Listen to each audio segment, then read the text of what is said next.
तर निवृत्त लष्कर अधिकारी ब्रिगेडियर सुनील गावपांडे सर आपल्यासोबत जोडले गेलेले आहेत। आपण त्यांच्याशी या सगळ्या संदर्भात, या परिस्थिती संदर्भात बोलणार आहोत। त्यांच्याकडून काही गोष्टी समजून घेण्याचा आपण प्रयत्न करणार आहोत।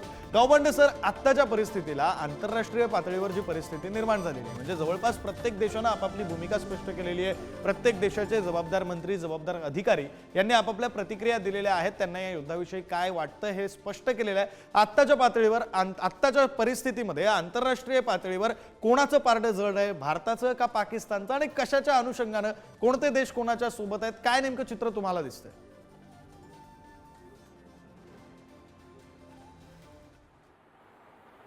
आपल्याला एक गोष्ट लक्षात ठेवावी लागेल आणि आपण ते समजून घेतलं पाहिजे सगळ्यांनी की भारत हा नेहमी सौहार्दपूर्ण देश आहे। भारताने नेहमी मैत्री दाखवलेली आहे आणि आजही भारत आपली मैत्रीच लोकांना दाखवतोय। भारताने कधीच कोणावरती आक्रमण नाही केलं, आपल्याला माहिती आहे सुरुवातीपासून आपला तो इतिहास राहिलेला। पण 22 एप्रिलला झाल्यानंतर अशी घटना होती आहे की ते भारत बोलेल किंवा नाही बोलेल त्याच्या आधीच बऱ्याच देशांनी, जे आजूबाजूच्या देशांनी त्याच्यावरती प्रतिक्रिया दिली होती की हा जो हमला झाला आहे कोणा निरपराध नागरिकांवर, त्या बायकांवर, त्या मुलांवर आणि त्या पुरुषांना वेगळे करून त्यांना जे मारण्यात आलं आहे याच्याबद्दल असा कुठलाच माणूस नाही राहू शकत की त्याला तो विरोध नाही करणार। म्हणून आपोआप एकाप्रमाणे 50 ते 60% मत भारताच्या दिशेने सुरुवातीलाच तयार झालं 22 तारखेलाच बिलकुल। आणि त्याच्यानंतर हळूहळू अन्य देशांनी, इवन जे इस्लामिक कंट्री आहे, यांचे OICचे जे मेंबर्स आहे त्यांनी देखील भारताला पाठिंबा दिला आहे। काल परवा त्यांचे डेप्युटी मिनिस्टर सौदी अरेबियाचे भारतात होते, आता ते इथून इंग्लंडकडे जाणार आहे। कतारचं आहे, लोकांचं आहे, आजूबाजूचे आहे, इवन मालदीवसारखा देश अमेरिकाने आपल्याला सपोर्ट दिला। फक्त त्यांनी एकदा अमेरिकेचं म्हणणं होतं की तुम्ही वाढवू नका। भारताने कधीच कुठलं युद्ध वाढवलेलं नाही। 1971ला देखील भारताने तेवढंच ठेवलं आणि एकदम 13 दिवसात संपवून टाकलं। इथे आज या पाकिस्तानच्या लोकांनी छुप्या कारवाई करून आपला सिंदूर उधळला आहे आणि त्या सिंदूरला आता प्रत्युत्तर देण्याचं काम आपलं आहे। पण आपण काही सांगण्याच्या आधी आपल्याला बऱ्याच लोकांनी, जवळजवळ 15 ते 20 देशांनी आपल्याला पाठिंबा दिला आहे आणि याच्या पुढेही देणार आहे। कारण भारताने सांगितलं की आम्ही नागरिकांवर हमले करत नाही, आम्ही त्यांच्या लष्करी स्थळांवर हमले करत नाही, पण ते जेव्हा करतील आपण किती काळ चुपचाप। म्हणून आपल्याला त्याचं प्रत्युत्तर देण्यासाठी काही करावं लागेल आणि त्याच्यासाठी पूर्ण अनेक देश आपल्या पाठीशी उभे आहेत। प्रीती पटेल संसद इंग्लंडच्या, त्यांनी देखील पूर्ण पाठिंबा दिला आहे। ऋषी सुनक जे आधी प्रधानमंत्री होती त्यांनी देखील पाठिंबा दिला आहे। एक मिस्टर थाणेदार, त्यांचं नाव आहे थाणेदार, ते देखील काँग्रेसचे सदस्य आहे अमेरिकेचे, त्यांनी देखील आपला पूर्णपणे जागतिक पाठिंबा दिला आहे। आणि अन्य छोटे मोठे, फ्रान्सकडून पाठिंबा आला आहे, रशियाकडून पहिल्याच दिवशी पाठिंबा आला आहे।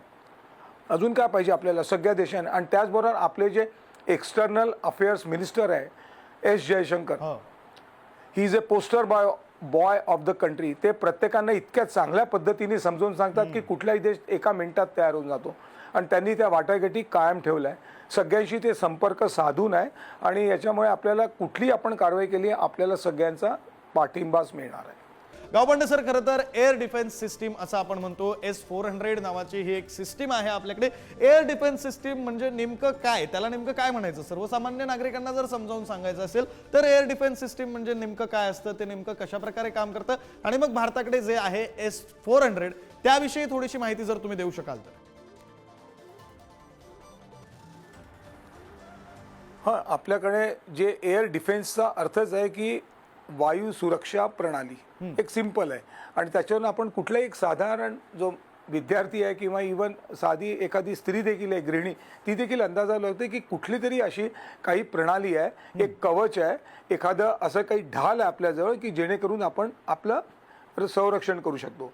आधीच्या काही हातात ढाल राहायची, त्याच्यानंतर समोर पाठवलेले काही वेगवेगळ्या प्रकारचे असे स्क्रीन्स वापरायला जायचे, असा काही काही ठिकाणी उल्लेख आहे। कालांतराने टेक्नॉलॉजी येत गेली आणि आता आपल्याजवळ अशी एक प्रणाली आहे किंवा अशी एक सिस्टीम आहे, ती एकाप्रमाणे आपली आहे ना चालती फिरती ढाल आहे। ती ढाल अचूक माहिती घेते आकाशातून आणि ती माहिती घेतल्यानंतर कुठे काय आहे त्याप्रमाणे त्या डायरेक्शननी त्याच्यावरती आपण आपले जे मिसाईल किंवा क्षेपणास्त्र आहे ते त्यांच्यावरती दागत असतो। आणि ही जी प्रणाली आहे याचे काही डिटेल्स आहेत न्यूजपेपरमध्ये आणि अन्य साईट्सवर देखील अवेलेबल आहे। ते मी बोलायला सुरुवात करतो तर लांब होऊन जाईल, पण सांगण्याचा उद्देश आहे की याच्यामध्ये ती एक मोबाईल आहे, गाडीवरती असलेली प्रणाली आहे। ती एका जागेहून दुसऱ्या जागेहून तिसऱ्या जागी जाऊ शकते आणि अचूक माहिती आपण ग्रहण करतो या सिस्टीमद्वारे. त्याच्यामध्ये बरंचसं कम्प्युटर टेक्नॉलॉजी आणि बाकीचे प्रोग्रामिंग असतं. त्याच्याद्वारे आपल्याला आपल्यावर येणारे काही जे मारक आहे त्यांच्याबद्दल ज्ञान होतं. ते मारक कुठून येतात आहे त्यांचा पत्ता आपल्याला लागतो आणि त्याप्रमाणे आपण आपल्यापासून जे काही मिसाईल्स आहेत ते सोडायचे ते त्या डायरेक्शननी त्याला गायडेड म्हणतात. त्या जाऊन तिथे अचूक मारा करतात. हे का सिम्पल लहान मुलांना आपण समजावून सांगतो त्याप्रमाणे मी तुम्हाला समजावून सांगतो ही गोष्ट. बरं, धन्यवाद गावपांडे सर, तुम्ही केलेल्या या सविस्तर विश्लेषणासाठी आणि काही विषय हे पुढारी न्यूजच्या प्रेक्षकांना तुम्ही समजावून सांगितले त्यासाठी खूप खूप धन्यवाद.